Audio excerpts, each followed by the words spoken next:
Welcome to Gurukul classes Rangunagar. जैसा कि हम आप लोगों से वादा किए थे कि मैं पर डे आप लोगों के लिए साइंस का एक चैप्टर लेकर आऊँगा। जैसा पिछले चैप्टर में हम लोग पढ़े थे मात्रा के बारे में, आज पढ़ेंगे गति और गति के नियम के बारे में। तो गति और गति के नियम क्या है उसके बारे में पहले हम लोग समझते हैं। तो देखो, पॉइंट नंबर पहला क्या कर रहा है कि जब एक वस्तु की स्थिति किसी दूसरे वस्तु के सापेक्ष समय के साथ नहीं बदलती है तो वस्तु को विराम की अवस्था में कही जाती है। जैसे सपोज दैट मान लो यहाँ पर एक वस्तु रखा गया है और उस वस्तु का नाम क्या है, ए है। अब हम जब तक इसमें कोई हम बल नहीं लगाते हैं तब तक इसका क्या स्थान परिवर्तन करेगा, नहीं करेगा। तो जब तक हम समय के साथ क्या होगा, कोई दूसरी वस्तु के साथ अगर नहीं बदलती है, मान लीजिए यहाँ पर आपका एक बी वस्तु है, ये समय के साथ क्या हो रही है, निरंतर बदलती जा रही है। तो ध्यान रखना है कि जब एक वस्तु की स्थिति किसी दूसरी वस्तु के सापेक्ष समय के साथ अगर नहीं बदलती है उस वस्तु को हम लोग क्या कहेंगे, विराम कहेंगे। यानी यहाँ पे जो ए है इसको हम लोग क्या कहेंगे, विराम कहेंगे। क्या कहेंगे, विराम कहेंगे। क्लियर है। अगला देखते हैं।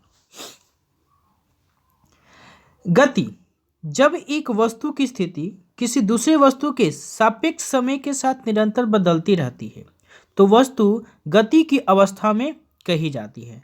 मान लीजिए कोई एक वस्तु है बी और हमने क्या किया, इसमें बल लगाया। तो जब बल लगाएंगे तो इसका क्या होगा, कुछ ना कुछ ये डिस्टेंस तय करके यहाँ आ गया। अब यहाँ से लेकर के यहाँ तक आने में कुछ ना कुछ तो इसको समय लगा होगा। बी से बी वस्तु है, यहाँ तक आने में कुछ ना कुछ समय लगा होगा, कुछ ना दूरी तय किया होगा।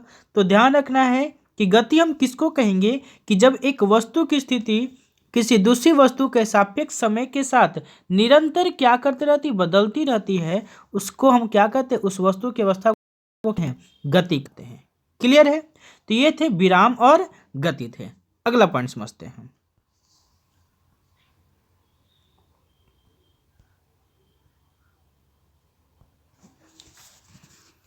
अदिश राशि। अदिश राशि क्या है कि वह भौतिक राशियां जिन्हें व्यक्त करने के लिए केवल परिमाण की आवश्यकता हो, केवल और केवल किसकी आवश्यकता हो, परिमाण की आवश्यकता हो, दिशा की नहीं, उसकी कोई दिशा की आवश्यकता नहीं हो, उससे हम लोग क्या कहते हैं, अदिश राशि कहते हैं। क्या कहते हैं, अदिश राशि।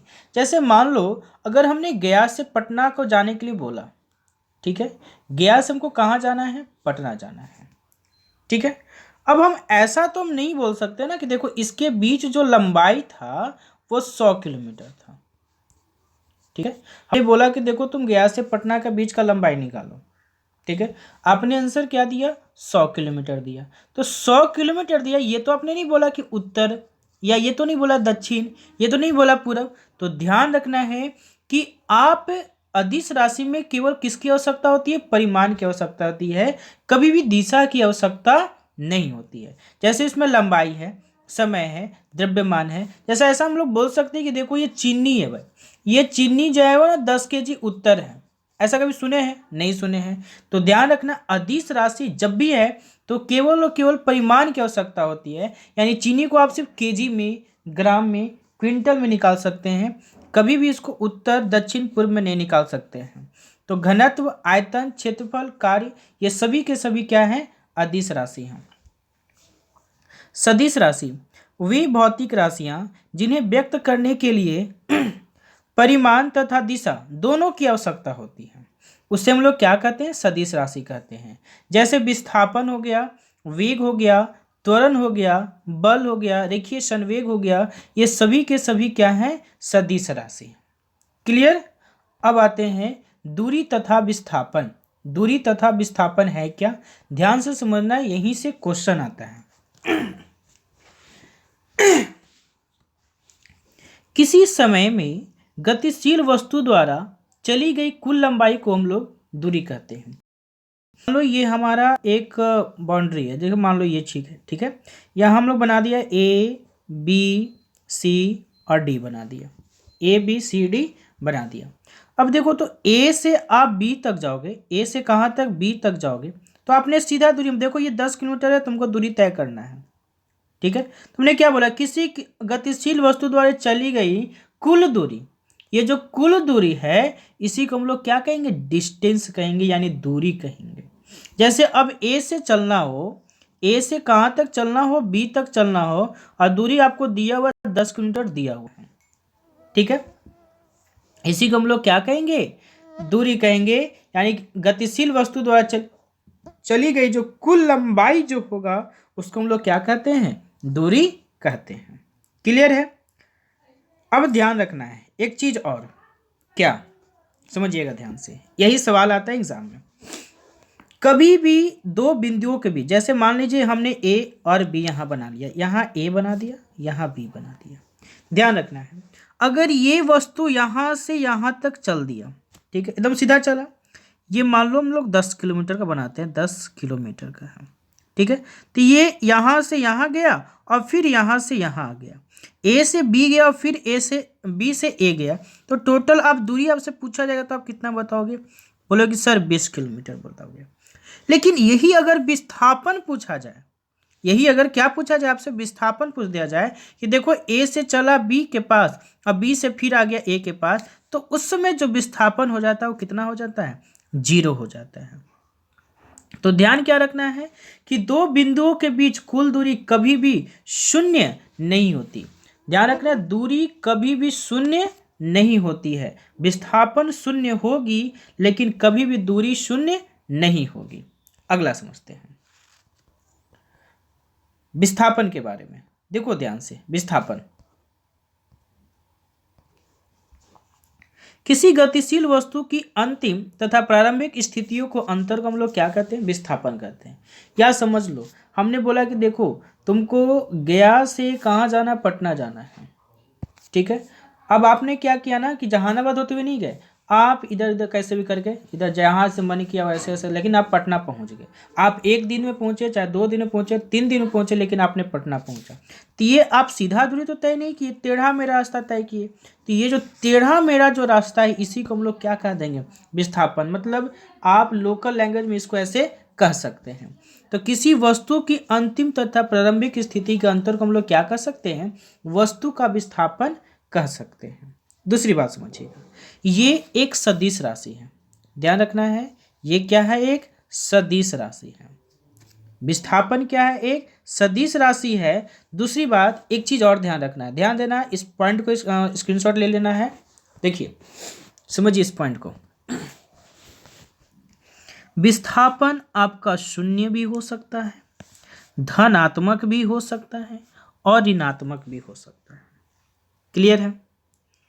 ध्यान रखना है, विस्थापन जो है शून्य भी हो सकता है, धनात्मक भी हो सकता है और ऋणात्मक भी हो सकता है। लेकिन कभी भी विस्थापन कभी भी दूरी ना तो शून्य होगा, ना तो पॉजिटिव होगा, ना तो निगेटिव होगा। ध्यान रखना है, दूरी और विस्थापन में सबसे बड़ा अंतर यही है, दूरी कभी भी शून्य नहीं होगी, ना ही धनात्मक होगी, ना ही ऋणात्मक होगी। लेकिन विस्थापन आपका शून्य भी होगी, धनात्मक भी होगी और ऋणात्मक भी होगी। क्लियर है। अगला समझते हैं, किसी चाल और वेग, क्या पढ़ना है हम लोग को, चाल और वेग। तो किसी वस्तु द्वारा इकाई समय में तय की गई दूरी को, उस वस्तु को क्या कहा जाता है, चाल कहा जाता है। अब समझो यहाँ से ध्यान से, किसी वस्तु द्वारा इकाई समय में तय की गई दूरी, यानी हमको क्या निकालना है, चाल निकालना है। क्या निकालना है, चाल निकालना है।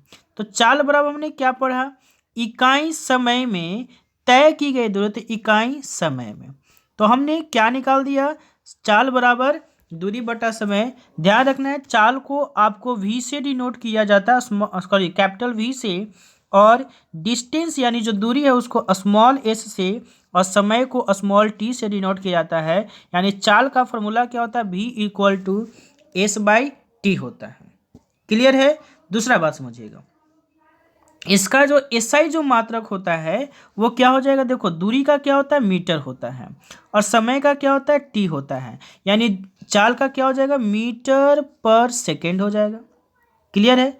तो चाल का जो एसआई मात्रक क्या हो जाएगा, मीटर पर सेकेंड, या आप किलोमीटर पर आवर भी इसका क्या होगा, एसआई यूनिट होता है।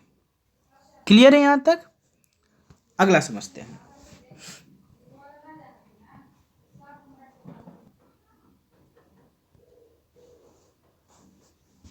अब आइए आगे समझते हैं। तो किसी वस्तु के द्वारा इकाई समय में निश्चित दिशा में तय की गई दूरी को उस वस्तु का क्या कहते हैं?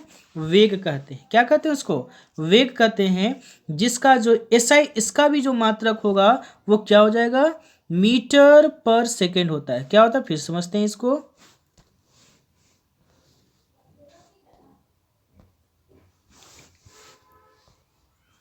क्या होता है?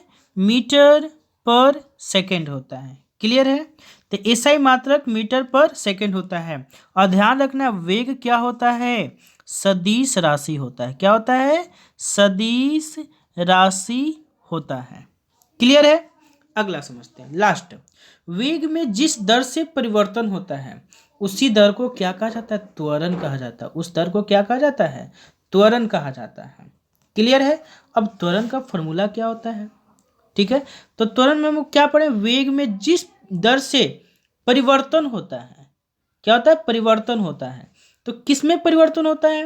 वेग में परिवर्तन होता है। क्या लिखेंगे यहाँ पे? वेग का परिवर्तन बटा कितना लिख देंगे? समय लिख देंगे। क्या लिख देंगे? समय लिख देंगे। त्वरण बराबर क्या होता है? वेग का परिवर्तन बटा समय। क्लियर है? तो वेग का परिवर्तन तो मतलब क्या हो गया? इसका जो एसआई यूनिट जो होगा वो त्वरण का एसआई यूनिट क्या होगा? मीटर पर सेकेंड स्क्वायर। एसआई यूनिट क्या होगा? मीटर पर सेकेंड स्क्वायर। क्लियर यहाँ तक? अगला समझते हैं त्वरण के बारे में और कुछ पॉइंट समझ लेते हैं। ध्यान रखना है इसके बारे में। अगर परिवर्तन की दर, ध्यान रखना है, अगर परिवर्तन की दर जो होगा वो ऋणात्मक होती हो, ठीक है, क्या होती हो? ऋणात्मक होती हो, उसको हम लोग त्वरण की मंदन कहते हैं। क्या कहते हैं? त्वरण की मंदन कहते हैं। ये मंदन क्या होता है? जिसको आप इंग्लिश में क्या कहते हैं? रिटार्डेशन कहते हैं। क्या कहते हैं? रिटार्डेशन कहते हैं।